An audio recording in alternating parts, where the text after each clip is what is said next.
They tell you honesty is a virtue, but in the real world, honesty is a weapon turned against the man who wields it. If you believe truth will earn you respect, you are already weak. Because people do not admire honesty, they exploit it. In the theater of power, men hide behind masks.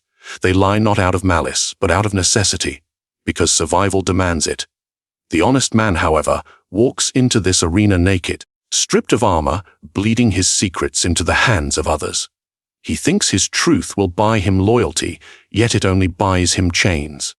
History has shown us this cruel paradox: the honest are pitied, betrayed, and discarded, while the cunning rise, cloaked in shadows, mastering both silence and deception. In this reflection, we will unmask the hidden cost of honesty and reveal why it commands no respect in a world built on illusion. They tell you that honesty is strength. That truth is noble, that a man who bears his soul will be rewarded with trust and admiration. But let me ask you, have you ever seen this fantasy rewarded in reality? What happens when you reveal too much of yourself?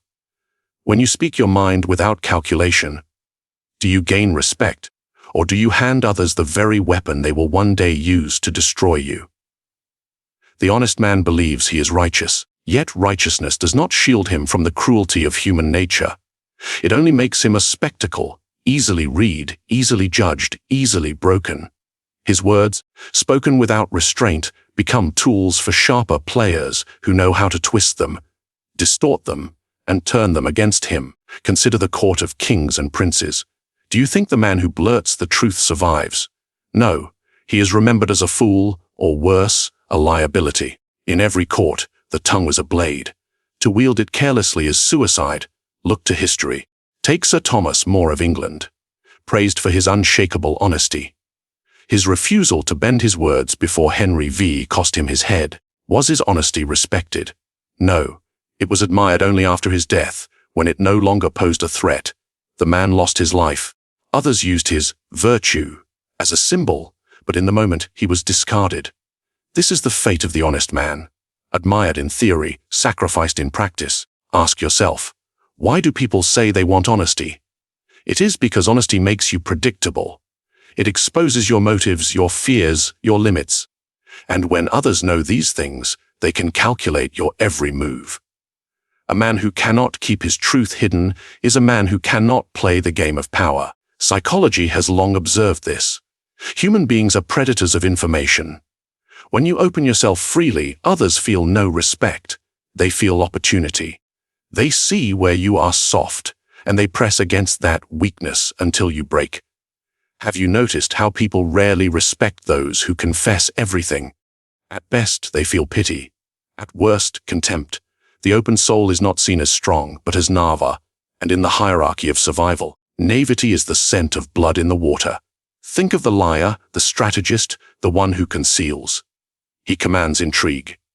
People wonder what he truly wants, and this uncertainty breeds respect. But the honest man removes all doubt. He is transparent, harmless, predictable. And predictability never inspires fear, only exploitation. Even in ordinary life, this law holds. Imagine you confess your feelings too quickly in love, your struggles too openly at work, your fears too candidly to friends. What happens? Do they honor you for your sincerity? No. More often they lose interest, or worse, they take advantage. The more you give, the less they value, the less they fear losing you.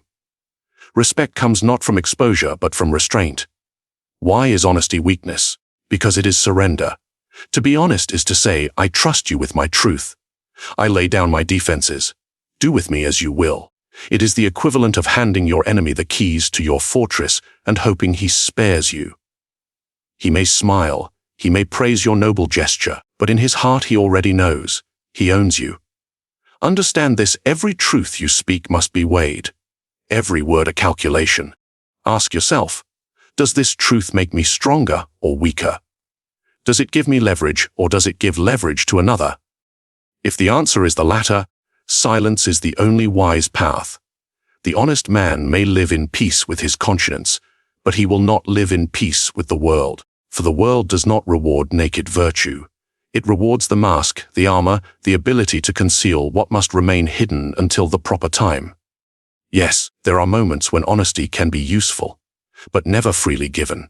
It must be deliberate, timed, and crafted like a weapon. Truth is a tool, not a principle. The man who forgets this is already doomed. So the next time you feel the urge to speak your mind, pause, reflect, ask, who benefits from this truth? If the answer is not you, then silence is your ally. The honest man believes he gains respect, but in reality, he gains only chains. And yet, there is a way to turn this curse into a weapon, to twist truth itself into a force that compels others to follow you, to bend to your will. They say honesty is a virtue. They say the truth makes you noble. But what is virtue if not a mask men wear when it serves them? Society praises honesty in speeches, in parables, in sermons. Parents tell their children to always speak the truth. Rulers declare that justice and transparency are the foundations of order. Yet look closer. Do these same rulers live by the standards they preach? Do those who demand truth actually practice it themselves? No. They demand honesty from you while practicing cunning for themselves. The illusion of virtue is one of the oldest tricks of power. Leaders exalt honesty in the weak so they can exploit it, while quietly rewarding deception in those who know how to use it well. Virtue is a theater. It is spoken, celebrated, painted into the air like incense. But behind the curtain, the game is played with entirely different rules. Take the Roman Senate. Senators thundered about the sanctity of honesty, the purity of the republic. Yet every man in that chamber lied when it suited him. They praised virtue in speeches while plotting treachery in whispers. Caesar himself knew this.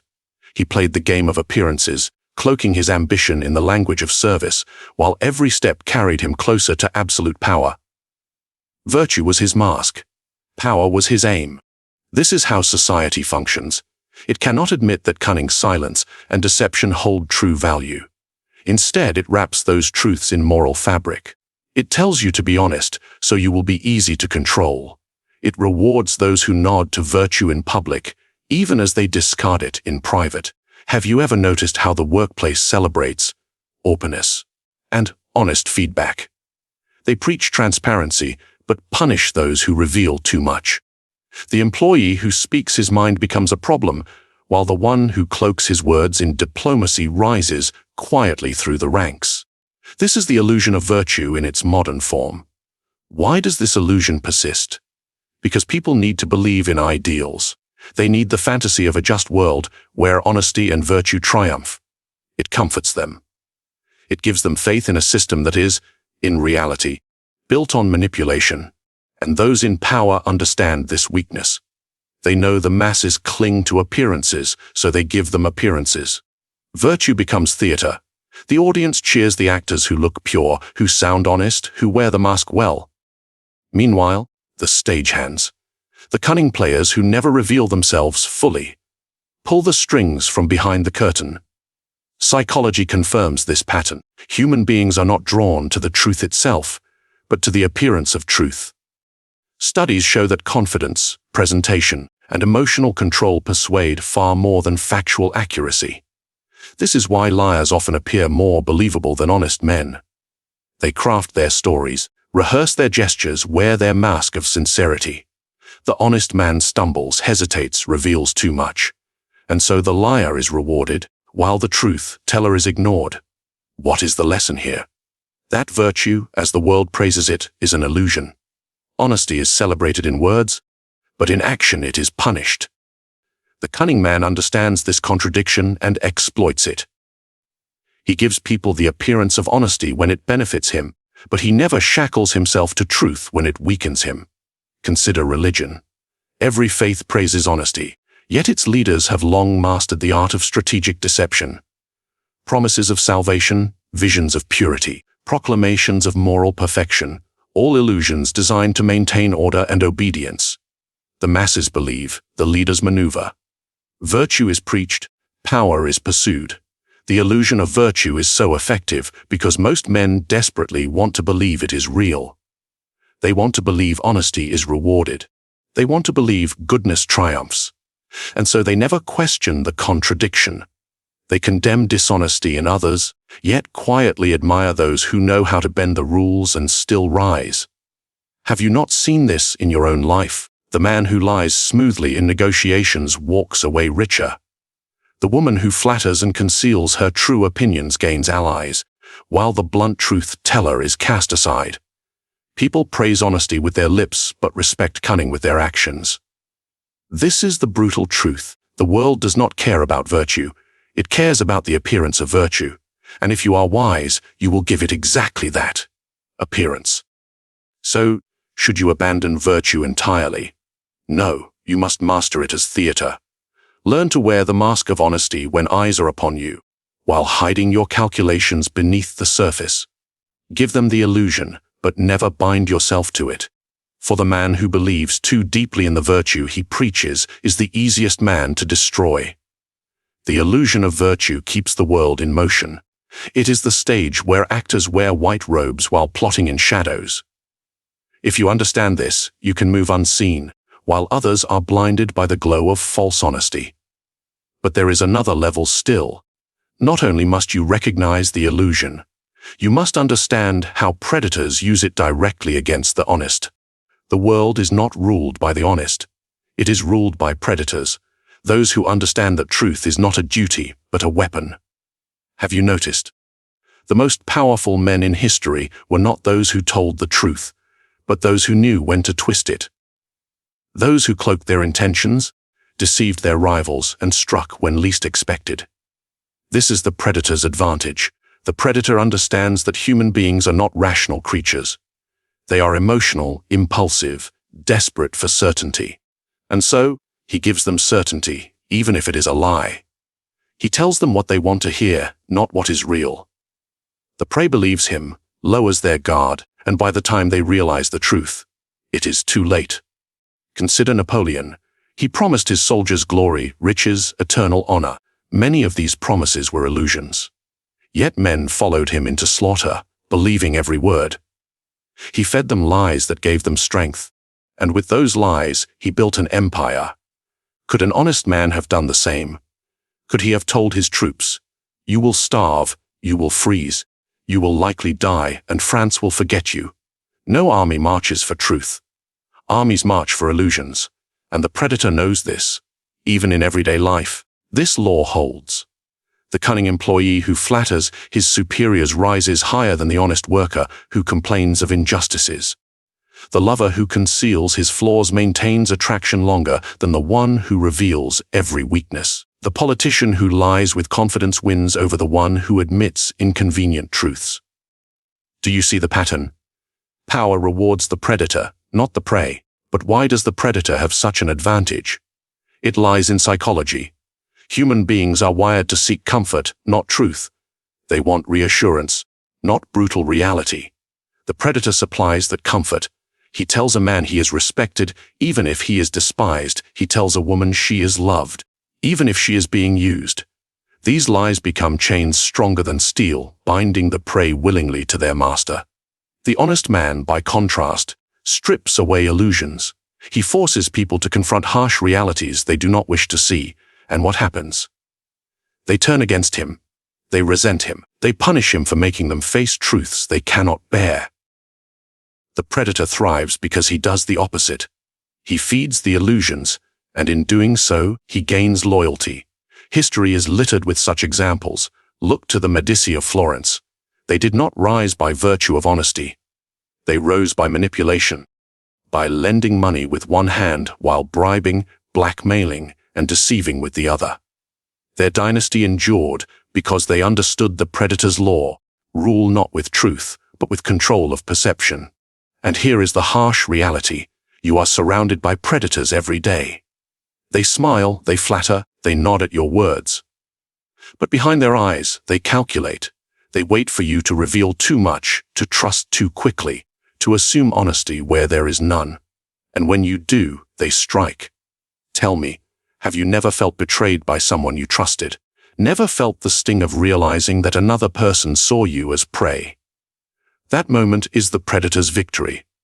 He knew your weakness before you did. He concealed his claws until you were too close to escape.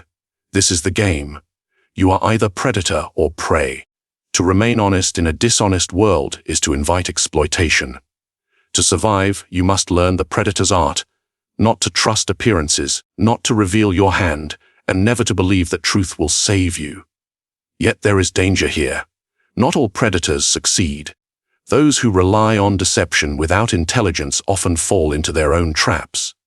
The most skilled predators know when to lie, when to conceal, and when to offer just enough truth to appear credible. They understand timing, psychology, and above all, restraint. The honest man has no such tools. He is naked while the predator wears armor of shadows, and in this imbalance, the outcome is inevitable. The predator dominates. The honest man is devoured. So, what does this mean for you? It means if you insist on honesty, you must understand the field you walk into. You must know that predators surround you, waiting for the smallest mistake. If you will not become one of them, at least learn to see them. Learn to recognize their disguises. But if you are bold enough, if you are willing to embrace the darker laws of power, then you may step beyond defense and into offense. You may seize the predator's advantage for yourself. Silence is not emptiness. It is power. Men speak because they are weak. They reveal themselves through words, bleeding their thoughts into the hands of others. But the man who masters silence controls more than his tongue. He controls perception itself. Have you noticed how silence unsettles people? In a conversation, when someone does not respond, the other grows nervous. They rush to fill the void with more words, more confessions, more weakness. Silence forces them to reveal what they would otherwise guard. This is why silence is not passive. It is a weapon. History offers endless proof. When rulers sat in silence, their courtiers trembled. Consider Ferdinand of Aragon, who rarely revealed his thoughts openly. He let his ministers debate, argue, expose their plans, while he listened, silent, calculating. When he finally spoke, his words carried the weight of thunder, because they were rare. His silence made his voice sacred. Contrast this with those who speak too freely. Their words lose value like coins overspent. No one fears them because everyone knows them. The man of constant honesty, the one who says it as it is, exhausts himself. The man of silence, however, inspires fear because his intentions are never fully known. Think of modern life. At work, who commands more respect? The employee who speaks in every meeting, blurting out opinions, or the one who speaks rarely but with precision? Silence creates suspense. Suspense creates authority. Silence also protects. Words cannot be taken back once spoken. They can be twisted, misquoted, weaponized. How many kings fell because a careless phrase betrayed their ambition? How many lovers destroyed themselves by confessing too much, too soon? Silence shields you from such traps. A man who says little cannot be betrayed by his own tongue. Psychology reveals the same. People project onto silence. When you do not reveal yourself, they imagine.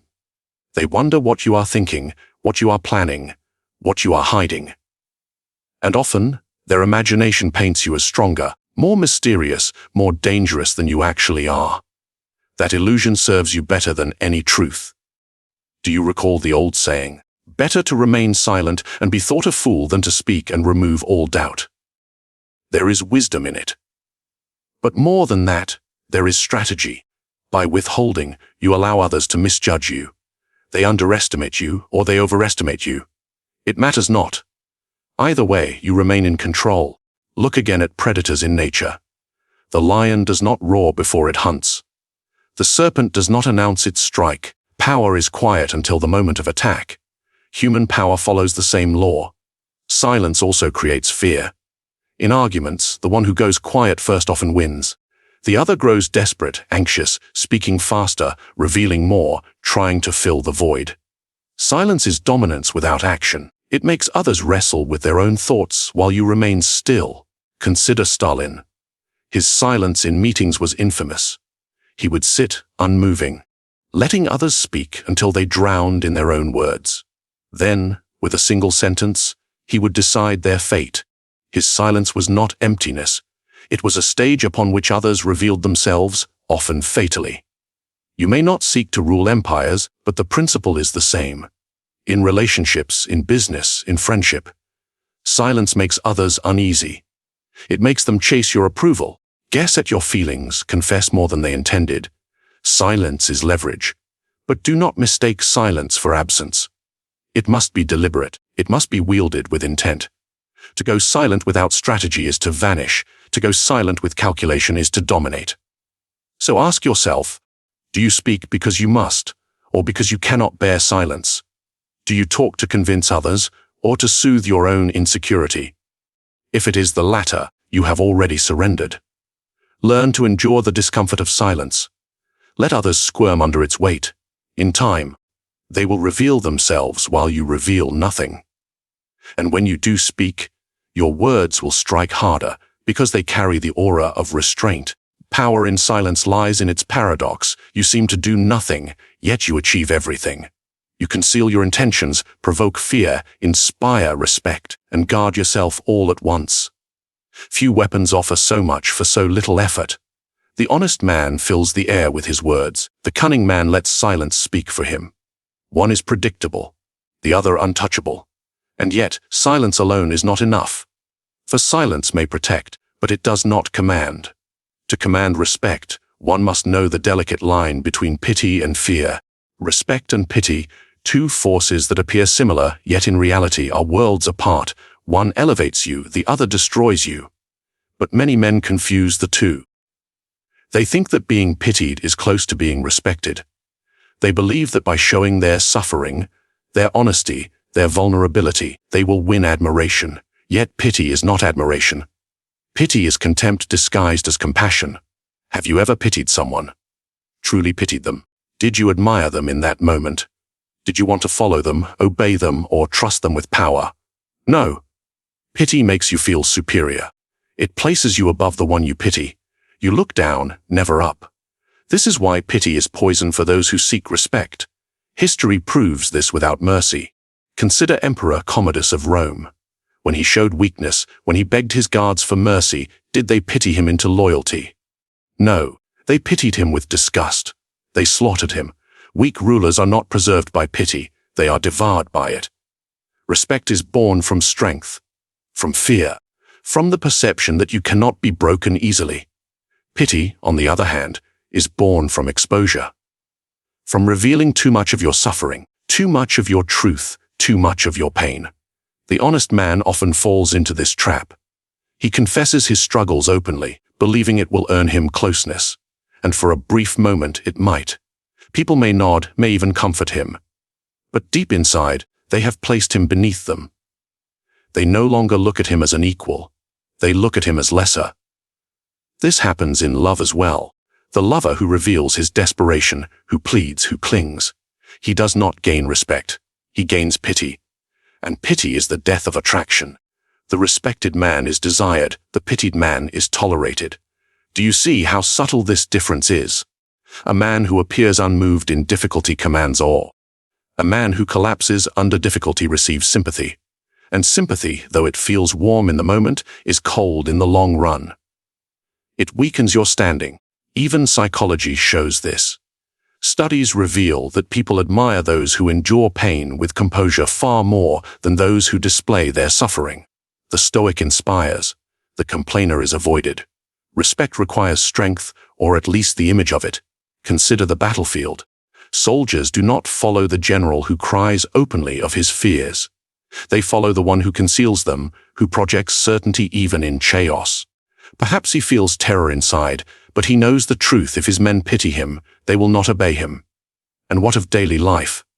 At work, the one who complains constantly is pitied, but never promoted. The one who takes on hardship with calm is respected, even feared. People trust those who appear unshaken. They dismiss those who seem fragile. So ask yourself, when you reveal your pain, when you beg for understanding, when you place your weakness on display, are you seeking respect or are you seeking pity? Because you cannot have both. The cunning man understands this. He never asks for pity. He may feign weakness if it serves him, but always as a trap, never as a confession. He lets others underestimate him, but he never lets them look down on him. That is the distinction. To appear smaller for strategy is different from being pitied for truth. One is power, the other is death. Even religion has used this dynamic. Prophets and saints who suffered did not seek pity. They endured, often in silence, projecting strength through restraint. Their followers respected them not because they wept openly, but because they bore suffering without surrender. Respect is not born from the exposure of wounds, but from the endurance of them. Do not confuse the comfort of pity with the power of respect. Pity may soothe you briefly, but it erodes your authority. Respect may isolate you, but it builds your dominion. In the end, the choice is cruelly simple. You can be pitied, or you can be respected. Never both. But if respect is the goal, then truth itself must be reshaped. It must no longer be a burden on your shoulders, but a weapon in your hands. Truth is dangerous when carried carelessly. But in the hands of a strategist, truth becomes a blade sharper than any lie. You see, the weak man believes truth must always be spoken. He confesses because his conscience burns. He reveals because he cannot hold the weight of silence. And in doing so, he becomes the slave of his own honesty. But the cunning man knows better. He does not discard truth. He bends it. He chooses when to reveal it, when to conceal it, and when to wield it like a dagger. History gives us countless examples. Consider the Borgia family. Their rule was not sustained by constant deception alone. They used moments of brutal truth as weapons, a sudden confession, a shocking display of honesty. It disarmed enemies more effectively than any elaborate lie. For when liars are everywhere, truth itself becomes a powerful disguise. Think of a court filled with schemers. Each man deceives the other, each word dripping with manipulation. In such a place, the one who speaks a raw truth commands immediate attention. He shocks the room, cuts through the haze, and appears untouchable. Not because he is honest by nature, but because he knows the timing of truth. This is the essence of weaponized honesty, not to speak always, to speak precisely. Psychology explains this effect. People are trained to distrust words. They know lies are everywhere, but when someone reveals a painful truth, especially one that seems to weaken them, the listener feels compelled to trust. They think a liar would not expose himself this way, and so they believe. The cunning man knows this and uses selective truth to build credibility while hiding greater deceptions beneath it. Have you never seen this in daily life? The negotiator who admits to a small weakness early, only to conceal the larger one later. The lover who confesses a minor flaw, making their partner believe that everything else must be sincere. The politician who admits one mistake publicly, creating the illusion of transparency, while hiding far more dangerous truths in the dark. This is how truth becomes strategy. A carefully chosen confession is more persuasive than 1,000 lies. But beware, timing is everything. Too much honesty too soon is suicide. Too little honesty, and you are dismissed as a fraud. The weaponized truth lies in the balance, enough to appear sincere, never enough to weaken you. Consider Abraham Lincoln, known as Honest Abe. He built his reputation on truthfulness. But do not mistake this for naïve or transparency. Lincoln understood the power of reputation. He cultivated the image of honesty so that when he bent the truth, no one doubted him. His honesty was not weakness. It was armor.